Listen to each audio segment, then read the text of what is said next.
The Byte Show is listener-supported at thebyteshow.com. The Byte Show is sponsored by Deep Cello Coffee, perhaps the best coffee on this or any other planet. Hello, everybody. This is GeorgAnn Hughes, and by golly, this is the Bytes Show. And we are really excited and blessed to have with us Joseph P. Farrell. And you can email Joseph at Vardas, that's Vardas 3, put the number 3, at AOL.com. And when you write to Joseph, when you send an email, be sure in the subject line of that email, put whatever it is in capital letters. That way he does a little differentiating there about what he opens and what he doesn't. Yeah. And go to the website, GizaDeathStar.com. And tonight, Joseph, as you know, he is a brilliantly gifted researcher and a very prolific author. He holds a doctorate in patristics from the University of Oxford and has published 4 previous works, all on theology. He recently moved back to his home state of South Dakota, where he pursues research on his loves and his hobbies, classical music. He does play the harpsichord and the organ. And Joseph is a really excellent, first-rate composer of classical music. He's involved in physics, alternative history, and science, and other strange stuff that takes you out of the box. And that's where we need to be doing our thinking, is out of the box. And tonight begins part 8 of the Cosmic War. And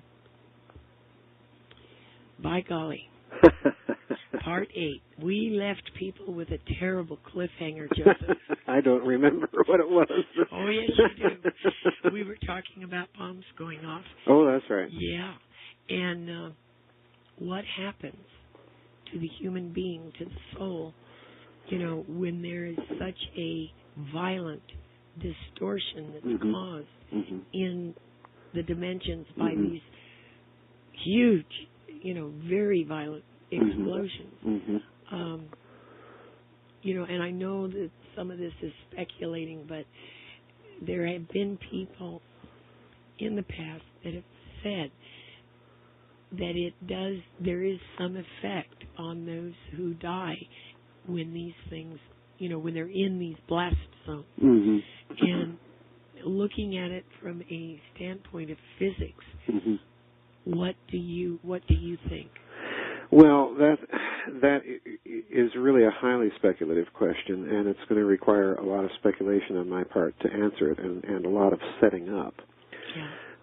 If we go back to some things that I said in the previous shows for a moment, I'd like to start with that, and then I'd like to talk about the UFO appearances over the Baltic and Scandinavian countries in 1946, and then over New Mexico in 1947, because I think all of these things are related.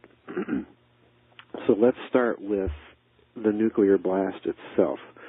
When we set off our first hydrogen bomb, which was codenamed Mike in 1952, I believe it was, we had calculated the yield to be somewhere around 4 to 6 megatons. When the bomb set off, it ran away to a yield of 10 megatons, which is just a massive miscalculation of the yield. So in other words, one of those oops. Yeah, one of those teensy tiny little oops. You've added 4 million tons of the explosive power of TNT to your yield.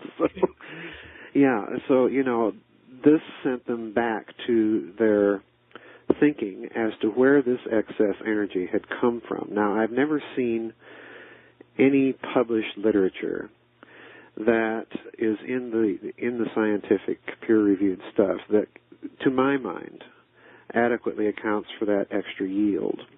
And what I think it is that when a bomb of that magnitude is set off, or even an atomic bomb in the much smaller kiloton range, that this sets up for a very brief moment a kind of a dimensional gateway because of the geometries that occur in the center of the explosion. That geometry sets up a gateway that opens up a kind of, if you will, a kind of a sluice gate or a portal, if you will, to higher dimensional geometries, and then as a result of that, energy cascades into the reaction. Now, it's interesting because I believe, and I've said this before on your show, that I believe that the reason that the yields of these devices changes slightly from their calculated, planned and designed yield is that it depends on the geometries of the fabric of local space-time. So in other words, you're going to get slightly different yields depending on where on the planet you set these bombs off, when you set them off, and the positions of the various planets, the phases of the moon, and so on, in the local geometrical configuration of celestial space. So the yield will change slightly because of all of these things. So in other words, we're dealing, once again, in my opinion, with hyperdimensional, if you will, torsion or even scalar effects that really are at the center of the reasons why recent nuclear nations like Pakistan or China or France, which of course is much less recent than those, but that they continue testing, because what they're trying to do, in my opinion, is learn what these laws of geometrical harmonics are when these bombs are set off. And I believe this to be one of the most closely held secrets of the nuclear powers. Now, when we say all of this, this brings into the question, what exactly is the relationship then between these tests and the sudden UFO appearances over the Baltic and Scandinavia in 1946, over New Mexico in 1947, and so on? If we go to the field of ufology for a moment, the very famous and very capable researcher Stanton Friedman has argued for a number of years that, E.T. was visiting New Mexico because that precisely was the home of our first atomic tests, and it was the home of some of our most sensitive nuclear and other black projects installations. Now, that's an intriguing observation, but the first one to make it was a ufologist way back in the mid-'60s by the name of Frank Edwards, who wrote a book called Flying Saucers, Serious Business. And in it, he points out that this is one explanation. In other words, E.T., if E.T. is out there, E.T. picked up some sort of signal from our atomic testing and came basically in military reconnaissance style missions to find out what was going on this on this little backwater planet and at the edge of the galaxy. So that raises the question then, well, what is E.T. doing in Scandinavia in 1946? Because, of course, the standard legend is that the Germans failed in their atomic bomb effort. Well, readers of my book, Reich of the Black Sun, will recall that I make a fairly convincing, in my mind, a fairly convincing prima facie case that, in fact, Nazi Germany had a successful A-bomb project, and that they actually tested some sort of nuclear device successfully in or around October of 1944, which is fully about 8 to 9 months before our Trinity test in New Mexico. So in other words, they beat us. But this puts those UFO appearances in Scandinavia at a rather interesting time frame, because they occur at approximately 2 years after the date of the German test. which would corroborate that whole Friedman scenario that they're showing up approximately 2 years after the Trinity test in New Mexico in July of 1945. So this raises the question then, if this is what's going on, and it's a big if, I'll grant you, I'm not entirely myself sold on the idea of ET, but let's say for the sake of argument for a moment that this is what is going on. If ET is picking up signals from these nuclear detonations, then again it goes back to this idea that in some aspect of the nuclear detonation itself, we have a component that is hyperdimensional in nature. It does create a geometry which will affect the geometries of higher dimensional spaces.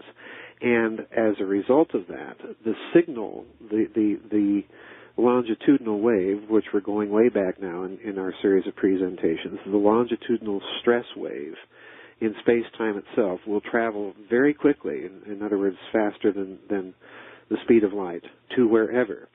Now, if there are civilizations out there with the necessary technology to pick up on those types of signals, they will immediately conclude that somebody somewhere has made the first step toward accessing those higher dimensions by the acquisition of nuclear weapons. And that, of course, means that they're taking their first steps towards the acquisition of even more powerful weapons than nuclear or thermonuclear weapons. And so you'd better go check them out. Okay? So this raises the question then, what happens or what may be happening to people that are in or close to ground zero during a nuclear or thermonuclear attack? Now, it's actually a two-pronged question, because on the one hand we have the theological viewpoint, which is, of course, that man is a chimerical creature in the sense that he is partly a physical being and partly a spiritual being fused into one. And when the soul and the body are torn apart or ripped apart, that, of course, is the natural process of death. In other words, our wholeness is in the fact that we are both a soul and a body. The soul is not all of us. In other words, that is the standard traditional Christian view of the human creature. And to a certain extent, one would have to say it's the standard view of Jewish theology as well. In other words, we're not just spirits or souls imprisoned in a body. The body is somehow fundamental to our very being. So, from the theological standpoint, a nuclear blast really does nothing different than any other means or way or method of death. It simply tears the body and the soul apart, kills the body, and the soul goes on. But from the physics standpoint, the fact that man is that peculiar blend of soul and body may mean that part of mankind's existence is, in fact, as a hyperdimensional being. In other words, the soul or the spirit part of man may exist in many more dimensions than our current physical existence. So a nuclear blast, perforce, would affect that existence. It may profoundly modify it. It may send it, and again, please understand, I'm speculating wildly here. I have not addressed this question in any of my books. But a nuclear blast may send that part of human existence completely across the galaxy. Who knows what happens? But if we are hyperdimensional creatures in that respect, then a nuclear blast, simply by accessing those some of those things, is going to have an effect on that. But we don't know what it is. My guess, based on some of the Giza Death Star destroyed work that I did, my guess would be that it not only affects mankind, but it would possibly profoundly alter deleteriously his spiritual existence. But in what way, we don't know. We simply don't have the science or the data, or even the technology to figure out how to test for something like that. The closest we've come to developing any sort of scientific approach to these questions would be the concept of remote viewing, and I'm not aware in any of that literature that anyone did any sort of remote viewing of what happens in situations like that. So, we're speculating wildly here, but I think, to put it in a nutshell, that if we view mankind in that way, if we view nuclear detonations as having some sort of hyperdimensional component to them by virtue of the geometry of the explosion itself, then yes, it's bound to have an effect. That's scary. It's very scary, yes. Yeah. Very, very, very scary stuff. Well, you mentioned nuclear blasts. Mm-hmm. They're maybe looking for, a doorway or something. Mm-hmm. Is this part of what we talked about before, Joseph, the coupling of earth and heaven? It could be. It could be. Again, I don't address theological questions at any great length in my books for a very good reason, in that there are so many ramifications and implications of these things that I believe that they have to be worked out very carefully and in great detail. But if for a moment we take any reference to heaven or to, the realms of the gods, or whatever one wishes to call them, right. If we take any of those references as being references to higher dimensional planes of existence, right. then yes, on this view of nuclear and thermonuclear detonations, they are, for brief moments, making some sort of impact in those dimensions as well as in our own. So yes, there is a coupling effect there that clearly is taking place. Boy. Well, we talked about this crystalline structure, space and time. Mm-hmm, yes. Yeah, and this lattice structure. Right. Mm-hmm. Okay.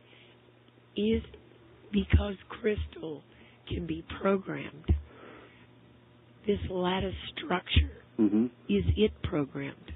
Do we have any indication? Oh, yes, absolutely.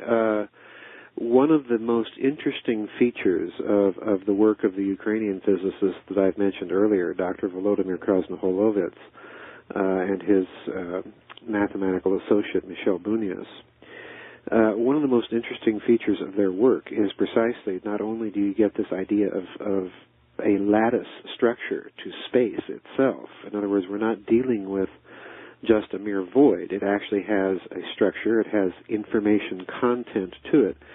So anything that modifies that structure is going to have, just by the nature of the case, it's going to have a profound modifying effect at the very minimum at the subquantum and quantum levels, and probably more if you have the means or ability to manipulate that technologically. So, the plain and simple answer to that is yes, and I am not speculating wildly here. This is the clear implication of their published three-part paper in the topic. So, again, these papers are out there. It's just that, you won't find them where you think you would find them. I believe I mentioned earlier the fact that my sister that died of the brain tumor, we had to find the platinum treatment that they had developed for these glioblastomas, not in a medical journal where you would expect it to be, but we found it in the Platinum Metals Review, which is a journal of metallurgy. Yeah, who would think that? Yeah, who would think that, this is the way they hide things, though, GeorgAnn. So, these these papers by Krasnoholovitz and Bunias are not published in physics journals. They're published in journals of cybernetics. So, you know, so you really have to, when you research this stuff, you have to think like they do. You have to think, well, where am I going to hide this openly? You know? and be prepared to read outside of what you would think would be where they're going to publish this stuff, because that's where that's where you're more likely to find this information. Wow. Isn't that weird? Yeah. Well, and it's funny. I've run into this phenomena so many times in so many just very different ways that, at this juncture, I can't write it off as being coincidence anymore. This is the actual, if you will, the actual operational design and thinking of these people. Oh, my goodness. Well, okay, this lattice, right? how does it affect us? Well, anything, obviously, anything that alters some component of local space-time in a fundamental way is going to have a profound effect on us.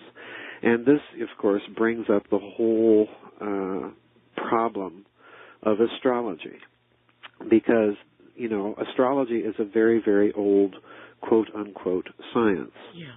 It goes back millennia. It goes back to the earliest reaches of developed human civilization, to Sumer and Egypt and China and India. These cultures were very advanced civilizations, and they were steeped in astrology.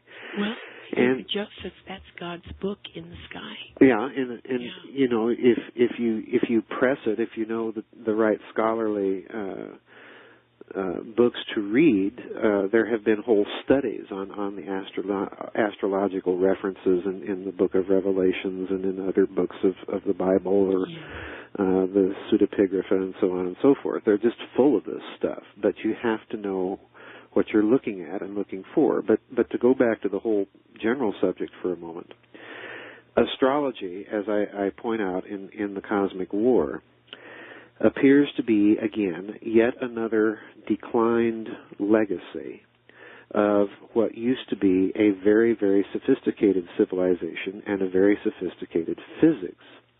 And the reason I say that is that in the early 1950s, the RCA Corporation undertook a study, asked a scientist to become involved in a study of why sunspots seemed to run in cycles and interfere with broadcast transmissions. And the scientist's name was a fellow by the name of Nelson. And he actually published these little scientific papers on this subject. And what he discovered was just, it really kind of knocked everybody back then, right back on their keisters, back into their chairs, thinking, because what he discovered was that the sunspot cycle seemed to vary in intensity depending on the alignment of the planets. Yes. And, which, even in his own words, he says this sounds too much like astrology.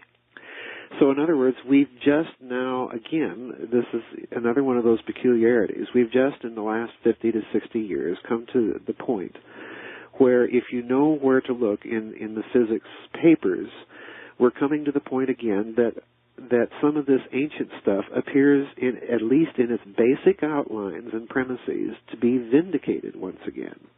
Because, of course, any time that you change in a significant way the planetary alignments, you are affecting the fields that we live in. Yes. And those fields, in turn, the slight and subtle changes in those fields also have a physiological and an emotional effect.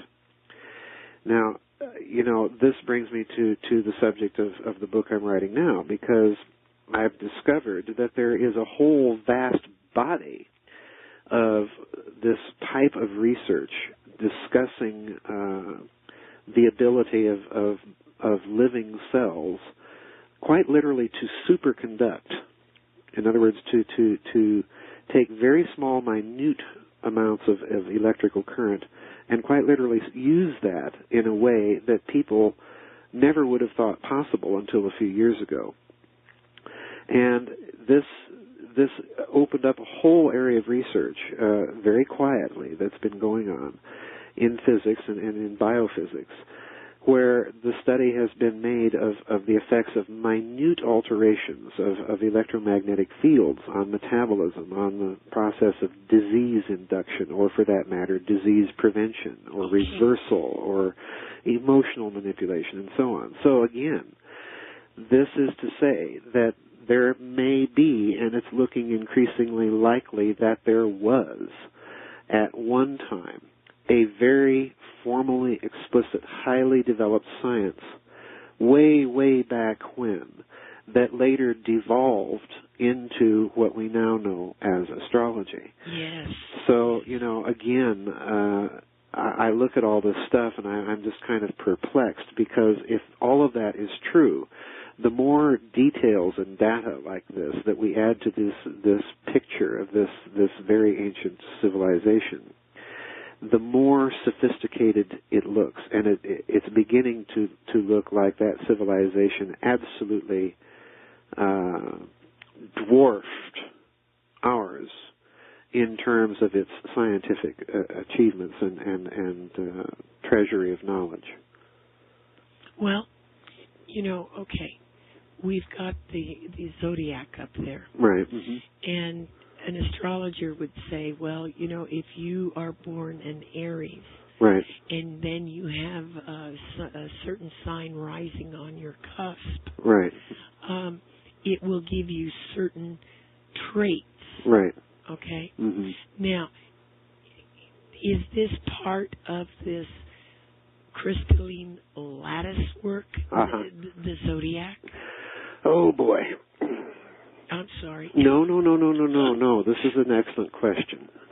And I kind of dance around this very issue in the Three Pyramid books, and then again in the Cosmic War. Yeah.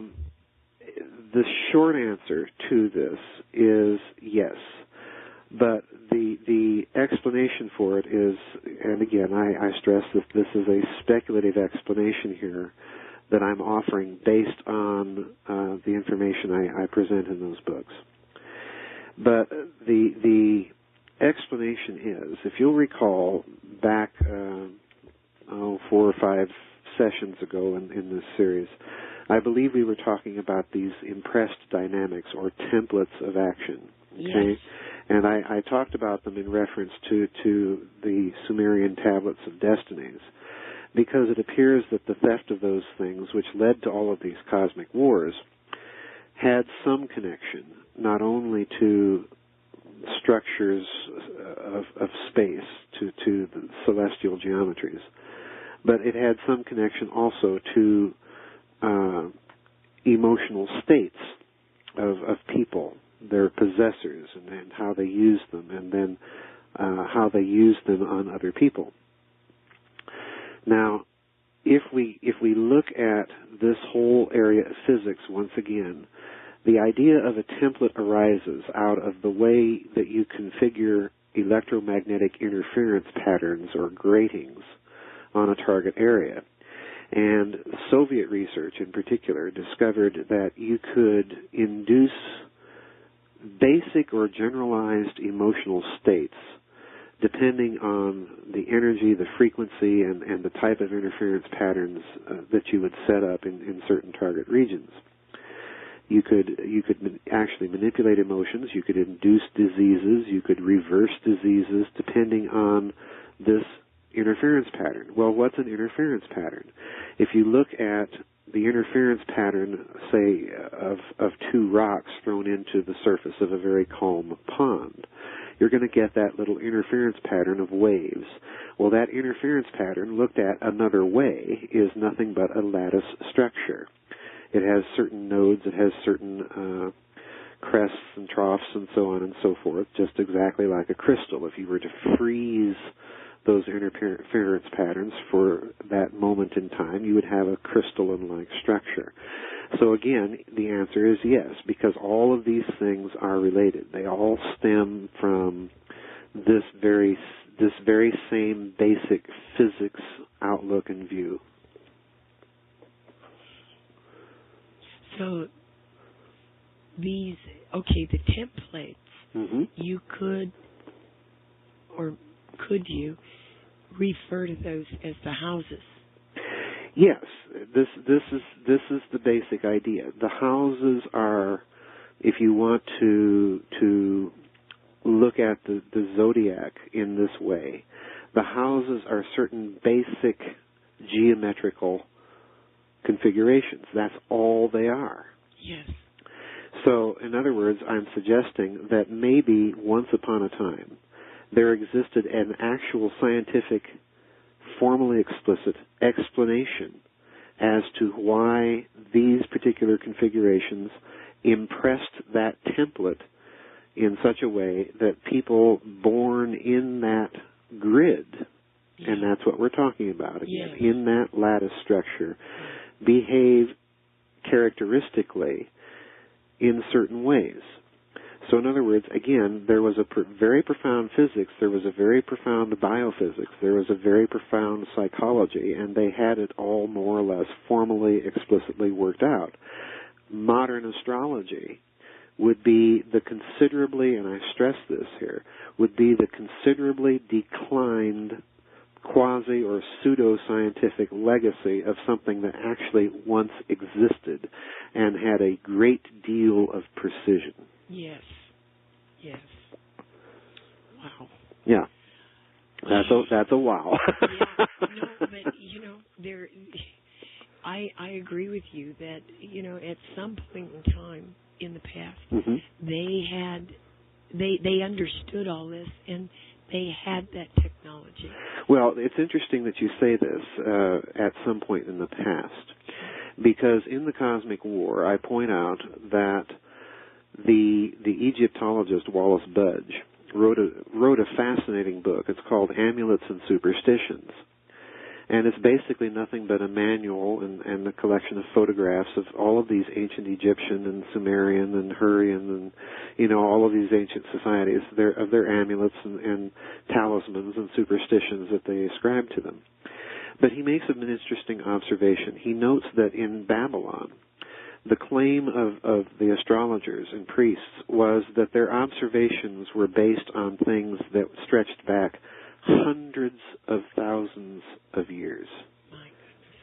So in other words, the texts themselves say that not only is this extremely old, but that the observations were taken over a vast amount of time, and that they come from something earlier. In other words, they imply that they themselves know that they are a declined legacy of something far more sophisticated. And that puts this whole disastrous Iraq venture of these neocon idiots that are running this government right now into a very, very different light. Because I've suggested before, in connection with our discussions on the Tablets of Destinies, that one of the weapons of mass destruction that they may really have been referring to is not the modern stuff, but the ancient stuff. Yes. And that they were going in there to try and find some of this stuff. And then we had, of course, that whole bizarre incident with the looting of the Baghdad Museum, which I'm still not convinced was us that did it. I've discussed this problem with Jim Mars many times, and he thinks that it's his opinion that it was an inside job and somebody in our government or one of its associated agencies or secret societies went in there and stole this stuff. Well, I'm not entirely convinced of that myself. I think there's probably an equal possibility that either the French or the Germans went in there, because after all, they were the ones that were kicked out. They were the ones that were digging for this stuff for Saddam Hussein. Good point. So, it could be any one of these three world powers that had their own agenda behind what happened there. But in any case, if we put this astrological spin to this whole view, then maybe one of the targets of this clandestine, covert, occult agenda over there was to recover some of these ancient astrological texts, because again, they may have been a key for certain people in the know to decipher some of this very advanced physics and science. So it's once we get into this stuff, you start seeing political events in a very different light. Oh, absolutely. Well, okay. Now we've got this lattice work, mm-hmm. and in the lattice work we have these. In the lattice work is crystalline, right? And we've got these templates, right? Okay. Now, if we look at the planets mm-hmm. as they move through mm-hmm. this lattice work, right? Okay. Mm-hmm. Now what? Well, anytime you have, this is just basic Einsteinian physics, which of course has its problems, as some scientists will tell you. But the basic premise is, anytime that you have this occurring, it will change and slightly modify the structure of local space-time. But I think there's other things in play here that conventional physics has not taken adequate account of. The angular momentum, for example, of the solar system lies mostly in the planets, not in the sun. And in Einsteinian physics, of course, it's the sun, which is the most important component in the geometry that's being discussed, because it's the most massive object.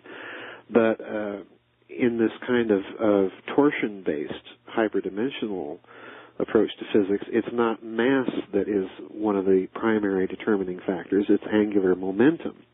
So in other words, again, that view tends to corroborate this whole astrological idea that we're dealing with subtle but yet very calculable effects of the local celestial geometry, not only on the lattice structure of space itself, but on the ability to impress certain dynamics into living creatures.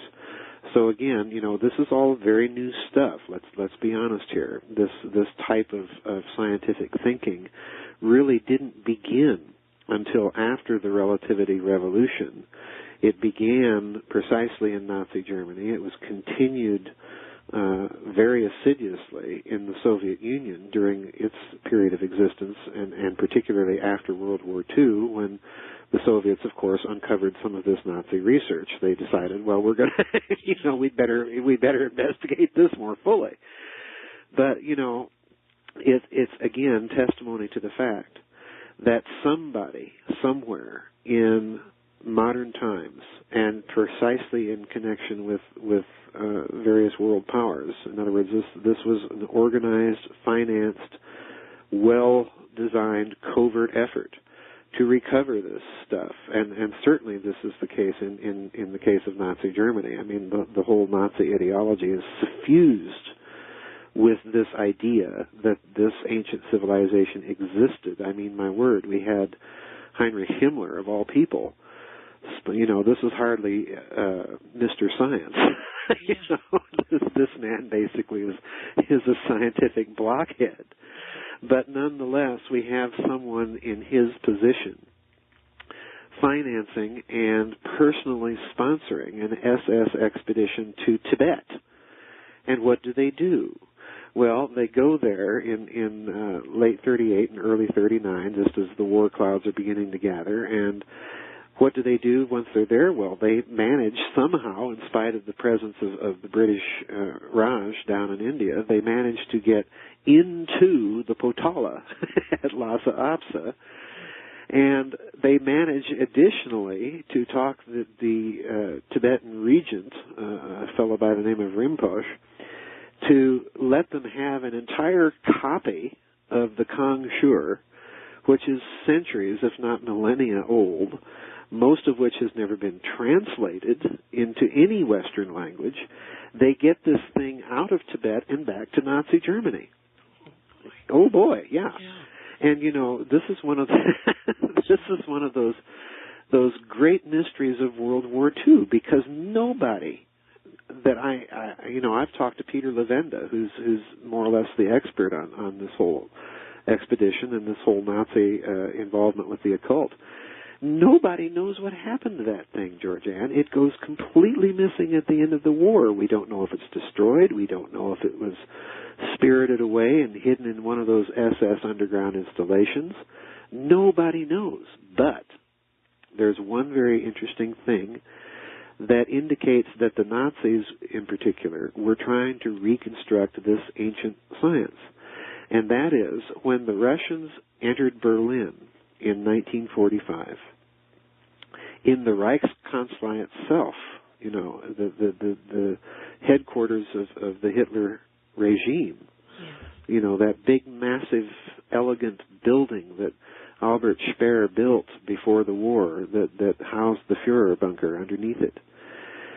The Reichschancellery itself was literally just blown to bits by the Soviets, but yet, the building was intact. They entered this thing, and what did they find? They find over 1,000 Tibetan Buddhist monks dead.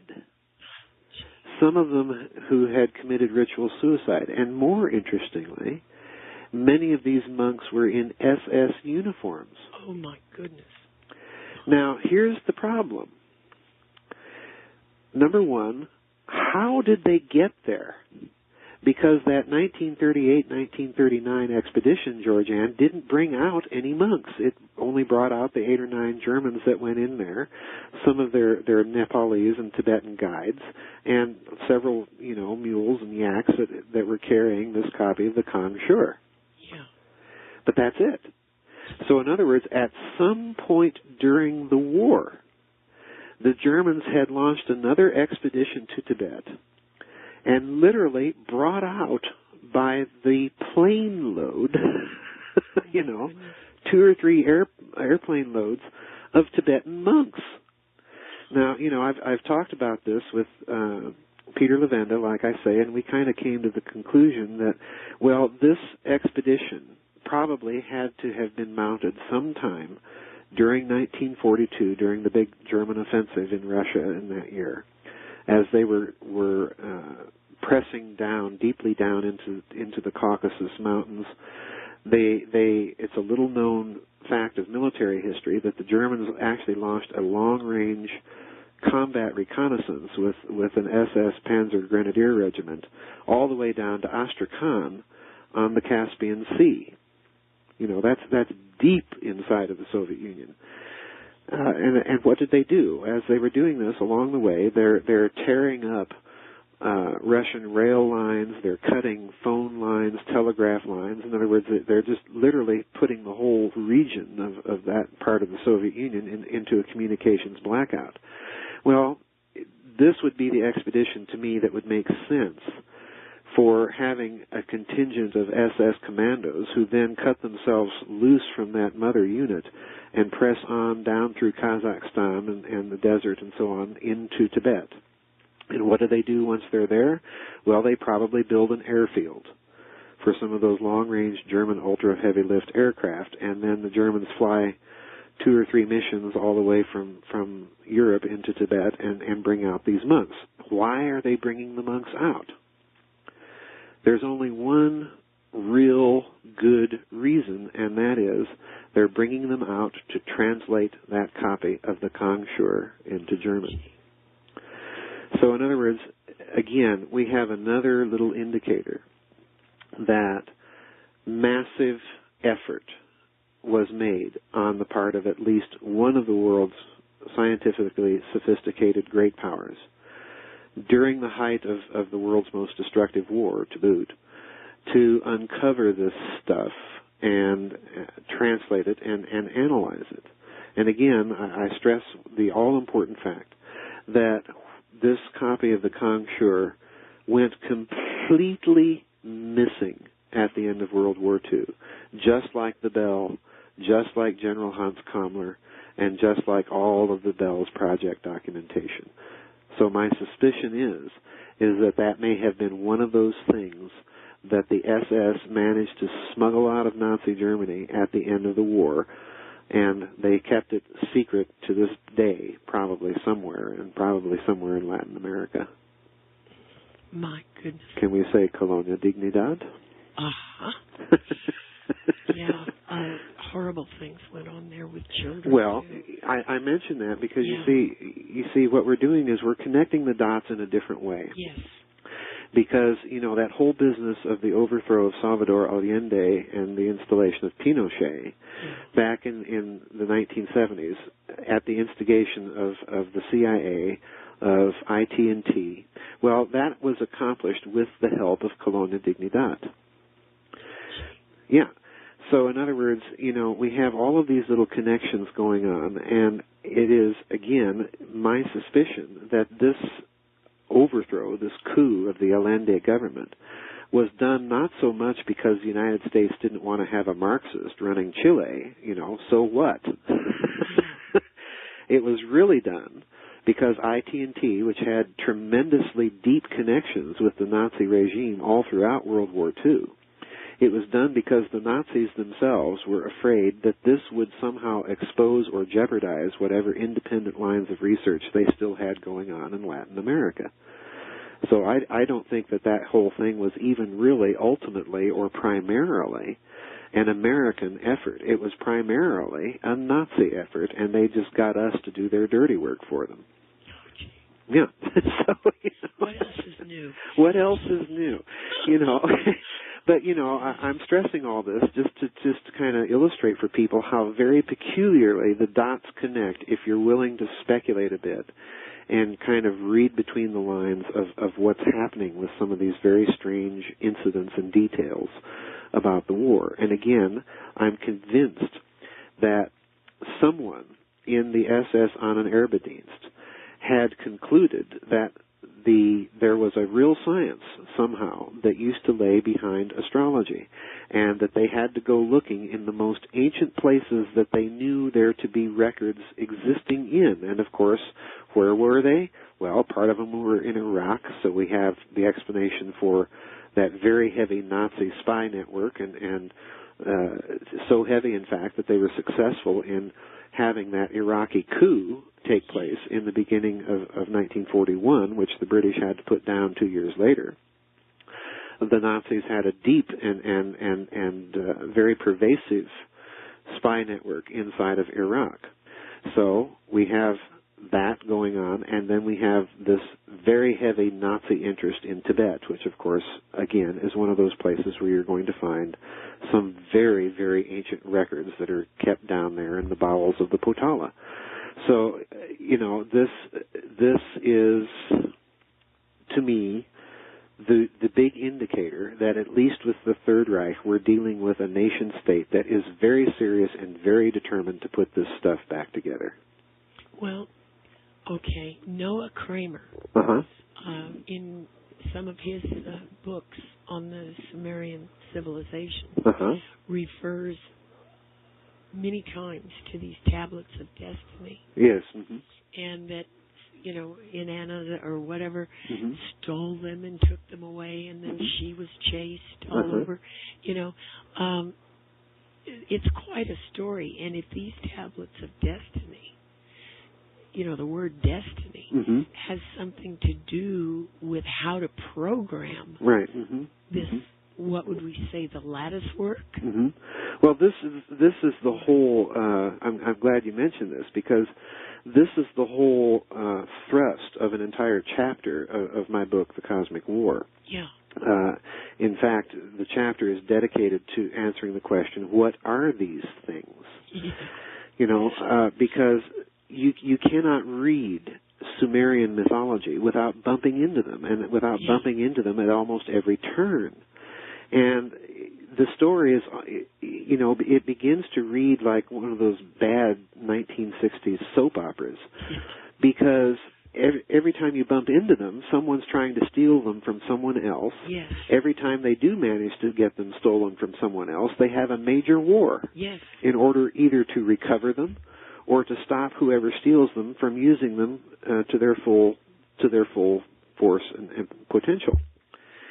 So you look at the Enuma Elish, which is the so-called Babylonian creation story, and you have Tiamat doing what? Well, Tiamat steals the tablets of destinies from Anu, and what does she do? She starts a war. How does she fight it? Well, she fights it using weather weapons. She fights it using chimerical creatures, and so on and so forth. So the gods that are fighting Tiamat recruit Marduk to go and put her down. Marduk destroys Tiamat, recovers the tablets of destiny, and somehow later on they end up in the hands of Enlil. So what happens to them then? Well, a fellow by the name of Anzu comes along, and he steals the tablets of destinies, and what happens? They have a war. Yeah. You know? So whatever these things are, you know, the first thing that emerges from the Sumerian tablets is that these tablets of destinies are a technology. They're a technology of war. They are a technology that somehow convey supreme power of hegemony to their possessors. Well, and they are also a technology of how to control human beings. Yes. This emerges very clearly from the text. Yeah. So, you know, I devote one whole chapter in the Cosmic War to basically sit down and examine very carefully what these ancient Sumerian texts say about the tablets of destinies. And the first thing that we have to note is that in each case, the least ambiguous part of the constellation of concepts that surround them are their possessors. And in each case, every time someone gets a hold of these things, there's a war fought, not only to recover them, but by means of them. Yes. Okay? So I come to the conclusion that they are, and you'll recall this from the book, and it fits in with your observation that you made earlier. These are, so to speak, somehow the software that made all of their advanced communications and weapons technologies work. And if you get into the detail of those texts and what they say about these tablets of destinies, there is a very clear astrological connection to them. And this, again, to my mind, if we read behind the astrological connection, what we're really seeing in these tablets of destinies is that they are, so to speak, the catalogs of these templates or these grid patterns or these lattice structures that can impress these emotional states on target areas, or that can be used for even much more vastly destructive purposes. So in other words, they're the software that makes all this stuff work. And there's one final connection that they have that emerges from these texts. And this is really the thing that most surprised me when I was doing Cosmic War. And that is, these tablets of destinies are almost always associated with ziggurats. In other words, with pyramids. Yes. And, you know, that just kind of cinched it for me, because, at least as far as the evidence of ancient texts were concerned. Because this means that the whole notion of pyramids as weapons is, as far as the ancient text goes, is almost an ironclad case. So, you know, this is the other thing that emerges. So we really have two components as far as the ancient text goes to this ancient technology of destruction and emotional manipulation. On the one hand, we have the hardware, the pyramids or the ziggurats, and on the other hand, we have the software, these tablets of destinies. And again, we have to be very, very careful to understand what I'm saying here. Yes. I'm not saying that these ziggurats that we are digging up in Mesopotamia, nor am I saying that the pyramids that one finds in Mexico, or most of the pyramids in Egypt for that matter, or the pyramids in China and what have you, are components of a weapons system. what I think we're looking at there are residues that people were building because they remembered that these things were once somehow objects of great power.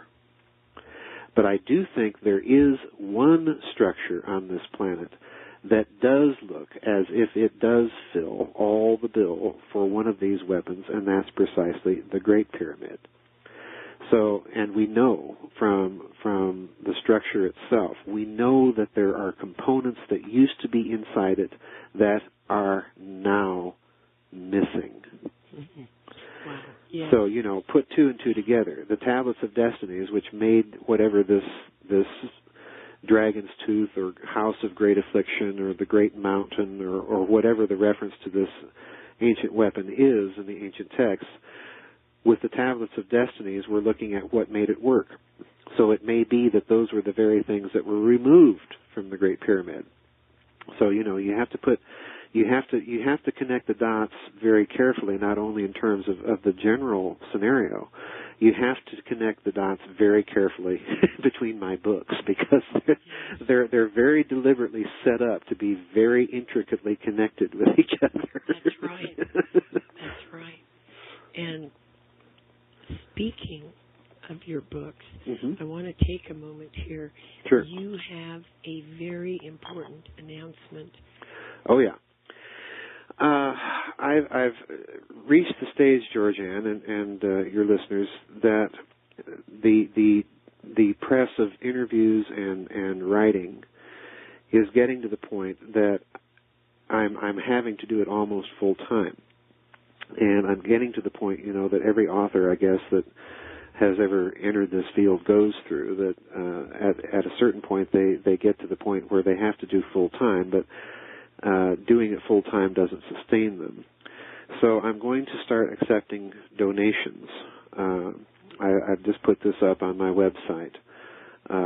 There is an address there that if people want to make donations to help support the research, they can do so by mailing me directly. I am also in the process right now of getting things organized with PayPal to get those things up and put links up if people prefer to use PayPal for it. But I'm getting to the point where I'm now going to have to ask shamelessly, for some help and for donations if people are willing and able to do so. It would be greatly appreciated. Well, absolutely, and I know that a lot of our listeners have purchased your books and just love the materials. Well, I'm glad they do. I'm glad they do. And I think that it should not be too difficult for people to contribute to your work. Oh, I hope not. It's funny. I occasionally pop into Amazon.com and kind of track, how the books are doing. Well, it's very, very odd what has happened in the last 2 to 3 weeks. Cosmic War, for some reason, is doing fairly well, and I can't figure out why. A friend of mine told me that Amazon is apparently advertising it on the Coast to Coast AM site on occasion, but that doesn't account for it. But the thing that most oddly intrigues me is that my new book that's coming out this spring is doing very well in pre-order. It's almost as if the first printing is sold out already, yeah. and it's not out. That's wonderful. But the problem with being an author is you wait 6 months between royalty periods. So, Yeah. so you're left kind of sucking fumes, and that's the reason for this change of policy on my part, and deciding that I might as well do what everybody else does, accept donations. Well, there's no shame in that, believe me. No, there really isn't. It's like I say, I find myself getting to the point now that I know that I'm going to be increasingly preoccupied not only with writing but with giving interviews and doing documentaries and so on. And I mentioned that little phone call I had from a certain individual prior to the show. And so we love him. Yeah, we do, and there's a strong possibility that there's projects that will be involved with him. So, I'm to the point that that this is really becoming an almost 24-hour, 7-day-a-week problem, and it's making it increasingly difficult for me to schedule jobs around it. And so, I'm going to have to start doing this. Well, I would ask all the listeners out there, you can contribute something to Joseph P. Farrell's work, and a lot of exciting things are coming up that we can't talk about right now. Yeah. But they're in the works. They're definitely in the works. Yes. So please, I know you're listening. Please contribute to Joseph P. Farrell's works, and they're very important, and they're going to become more important as we move on into this new, Joseph, this paradigm shift that's coming. Yes, and it's interesting that you mentioned that, because almost everyone, and I'm sure you found the same thing, especially being an interviewer, that almost every person that one comes in contact with, particularly in this community, what I call the alternative community, everyone senses this is coming. Yes.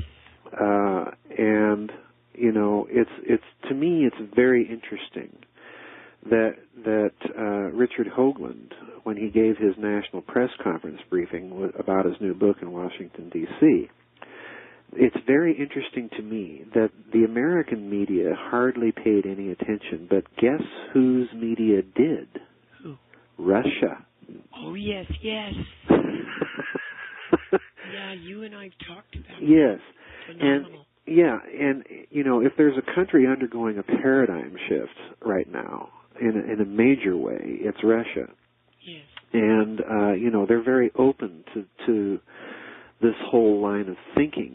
The very fact that a physicist of the stature of Volodymyr Krasnoholovets would have been involved in the Soviet Union's secret pyramid power research program, and is now publishing openly about this stuff, that indicates just how different much of the thinking is over there. So, there is something afoot, and there's many researchers out there that are on to various aspects of all of this. Graham Hancock and Colin Wilson and Rand Flemath and Richard Hoagland, and the list is almost endless. And we all have our different approaches, and I try not, some people that one runs into in the alternative community are very dogmatic about their particular approach.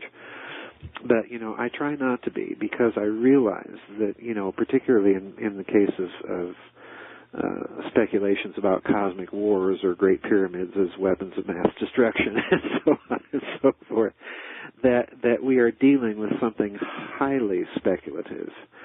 And, to me, the real story is what the texts seem to imply about all these things. And if they have some sort of, if there's some sort of credible speculative scientific rationalization for them, which increasingly, I think is the case. But everybody's aware of this paradigm shift, and I think that increasingly it's going to be clear that it involves some aspect of our ancient history, and at some point, these theological and spiritual questions that you've raised along the way in these interviews, at some point that is going to have to be addressed in a major way. The reason that I myself have not done so thus far is I don't think we're yet to a point where we can look at all these different approaches and glean some basic commonalities from them in order to start doing that work. I think we've got a few more years of work before we can get to that point. It's going to be it'll be an interesting thing when it does happen. I was going to say it's going to be one hell of a ride. Yeah, that's probably a better way to put it. Oh, my goodness, Joseph. Well, the paradigm we're shifting into is really, really going to be very upsetting to many, many people. Yes. Because of, and I don't want to get too deep into this, but because of what they have not learned sitting in the pew. Oh, yes, I quite agree. I think, I've mentioned this before, but I stress it again. I think that there is a certain segment, particularly within American Christianity, and particularly within the evangelical wing of it, although there would also be elements within the liberal Protestant denominations that are just utterly going to be blindsided by this stuff. And I'm speaking here with a great deal of cards in my hand that I'm not showing yet. I know exactly what some of the implications of these things are. I can be very specific and point you to second century references that deal with similar problems in early Christian patristic literature. But this is the point. If you are in a tradition that has more or less made a tradition of being anti-traditional, if you're in one of those groups, then you're not going to have a really good or deeply rooted historical basis for approaching these problems. And that is itself going to create problems. And this isn't to say that the traditional groups don't have problems. They certainly do. But they're of a very different nature than those in the other camp. So it's as you say, the people in the pew have not learned a lot, and particularly those in the pew with their heads always buried in their Bibles. Yes. It's just not. It's just going to be a very, very rough ride for them. Well, Joseph, there are so many layers to the Bible, and they're only when they, the preachers or whatever, they only teach that surface layer. They never go deeper. Right. And I don't know. It just upsets me. Well, it does me too. But this whole area is really an area of Christian apologetics. And look at what Jesus said in the Gospels. You take away the key of knowledge so the people cannot enter. Right. Yes. And this is increasingly the case with this certain American born and bred strain of evangelicalism that's reached its tentacles all out over the world, which I think is just very bad. It's a form of Christianity that's so massively distorted and warped and twisted that it in itself gives us a bad name around the world. Right. But it's simply too weak, both conceptually and spiritually, to withstand what I think is going to happen in the next 10 to 20 years in terms of this paradigm shift. It simply will not be here. Yeah. And that doesn't mean, that I'm predicting dire things are going to happen to those people. That's not what I mean. I just don't think that it's going to be a concept that is seriously entertained anymore. That people's thinking will change, like it or not.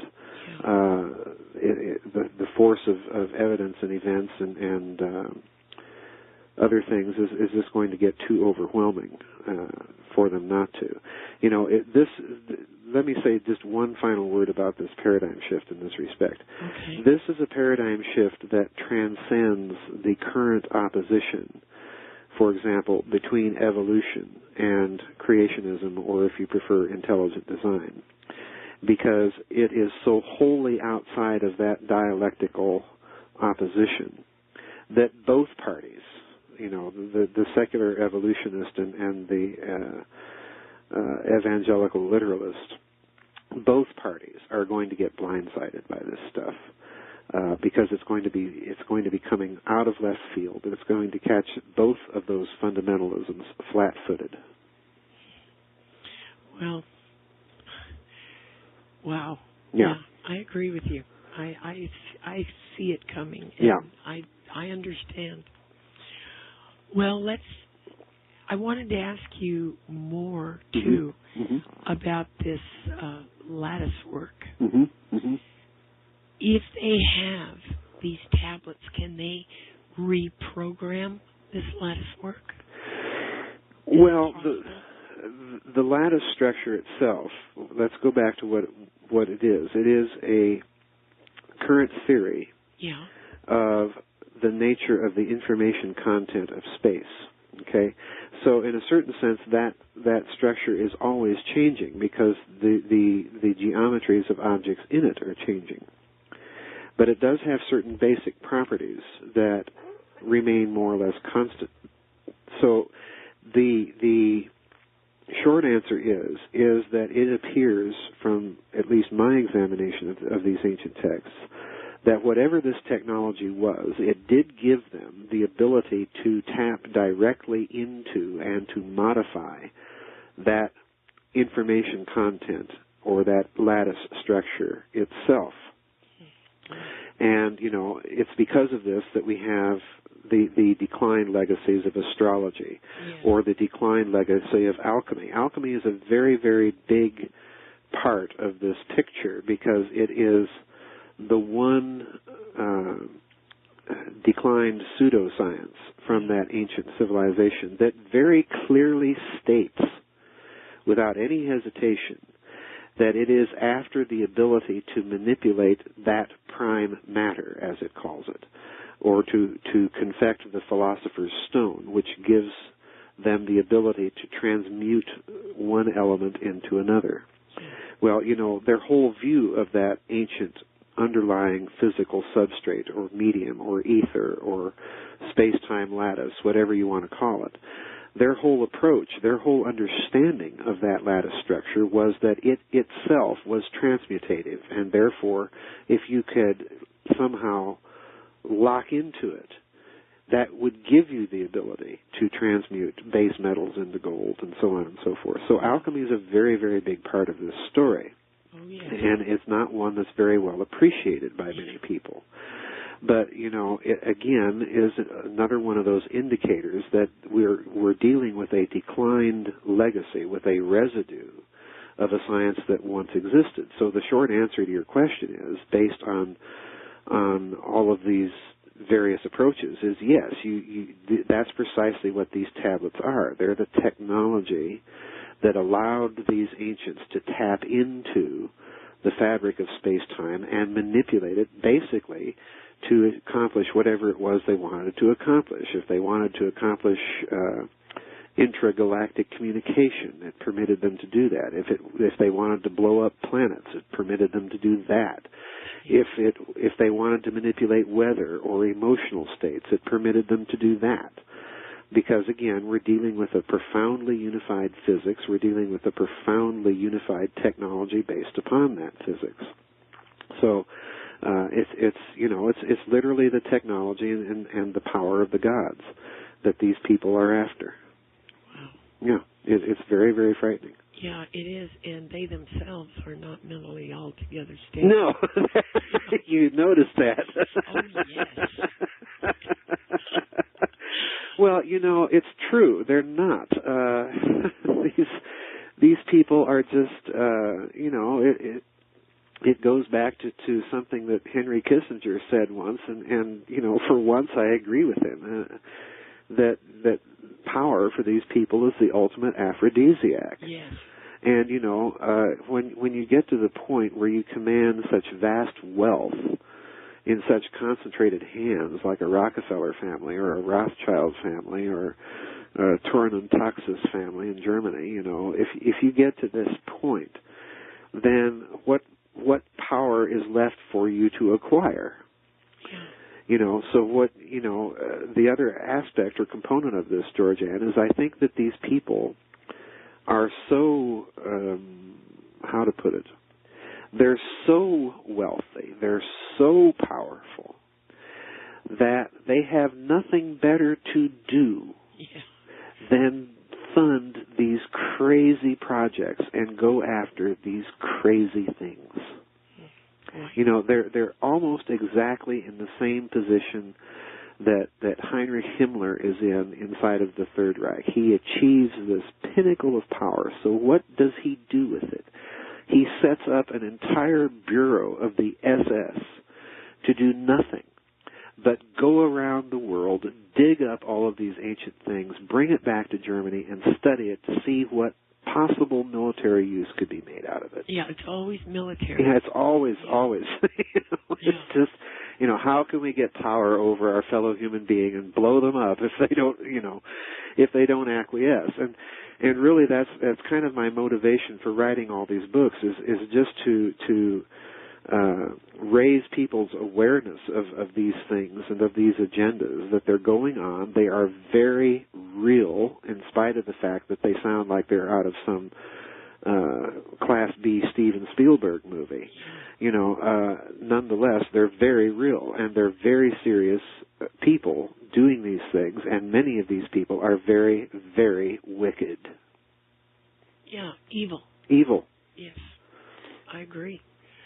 It's all about them, their power, their influence, their money, their slaves, you and me, and everybody listening. They're not like us. Well, in the moral aspect, they're not. And somebody slipped one of those templates. It was right out of Satan's bureau drawer. Well, maybe so, but the other purpose, of writing these books and doing these things is, I honestly, truly, genuinely hope that some of it may make its way into these people's hands and wake some of them up. There is such a thing as the change of heart and change of mind. That's right. And, these people are no less human than we are. They're no less deserving of our prayers than we are. So, it's also my hope that by pointing out the disasters that this technology led to once long ago, it's my hope that it will change some hearts and the more people that abandon that side and come over to this side, the better off it is. Right. These books are their own little shots, I guess, in the cosmic war. Oh boy!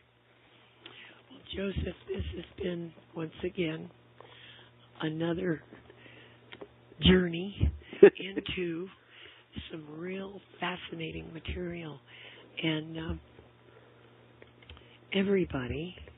Joseph's new book is coming out, and Joseph, where should they be looking for this book? My advice right now is that if they want to order, that they put in a pre-order for it directly with the publisher. I know that Amazon.com is taking pre-orders right now, but they won't get the books until after my publisher does, and then my publisher puts them to the distributor, and then, of course, the distributor gets it to companies like Amazon and Barnes & Noble. Yeah. So they'll get the book faster if they go directly to the publisher. The new book's name, or title, I can finally reveal it. Oh, good. The title is called Secrets of the Unified Field. The subtitle is The Philadelphia Experiment, The Nazi Bell, and the Discarded Theory. I do have a little blurb up about it on my blog site, www.gizadestar.com. There's a little information up there about the new book there. They can get it directly from the publisher, and my thinking is it's best to do that because they'll get the book faster. Once the publisher gets it, they'll fill the back orders. Yes. And I know because I've actually worked at my publishers and I've seen their procedures, so that when new books come in, they'll bring a pallet directly into the warehouse there and start sending out back orders. So the publisher is Adventures Unlimited Press. I believe the cost of the new book is going to be $18.95. I'm not certain of that, but if they do order 3 or more of my books, there is a 10% discount. They can get it directly from the publisher, which is 1-800-718-4514, and that's Adventures Unlimited Press. And they have a 24-hour credit card ordering line also. It is 815-253-6390. And again, Adventures Unlimited Press is 1-800-718-4514.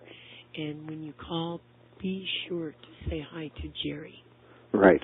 Yes. He's doing, I think, some more work on his harp book. Yes. Last time I talked to Jerry, he was not only doing work on that. He's writing another book that I'm going to be writing the preface for. I know what the subject is, but I don't want to reveal it. But I'm sure your listeners will be very interested in it. If my memory serves me correctly, I think that Jerry was also on Coast to Coast recently too, talking about his weather warfare book. So, which again, that's an excellent book.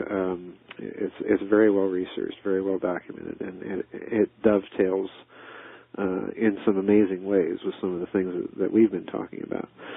So, yeah, say hi to Jerry. Absolutely. And once again, Adventures Unlimited Press is 1-800-718-4514. And you can access Joseph's archive of audio files here at the Bytes Show. Just go to the library and look for Joseph's name and click on it, and there you go. It's opened up, and you'll find all his audio files as well as the names of all his books, and we're going to add the new one to that list, and you will find how to contact Adventures Unlimited Press. And just one final thing, if people do want to make donations, which would be greatly appreciated, right now they can send them directly to me.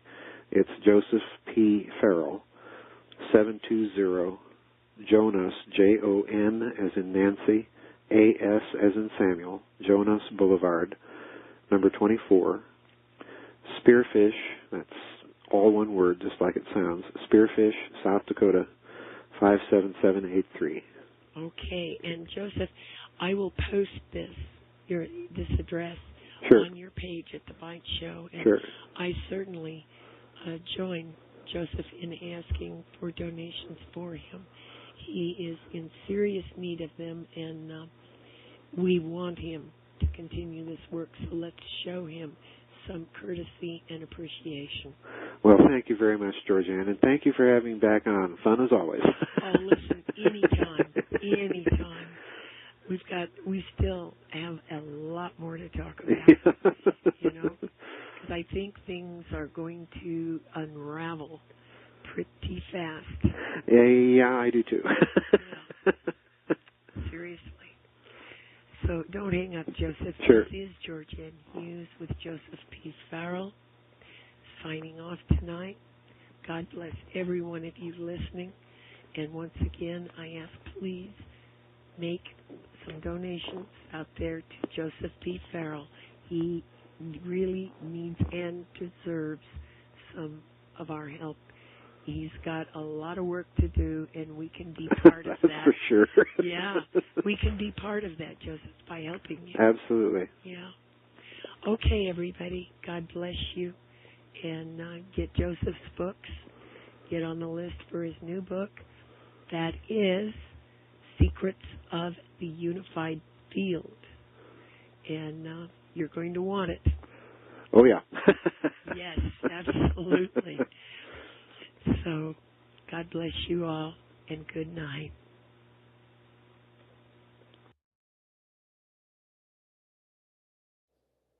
The Bytes Show is listener supported at thebyteshow.com.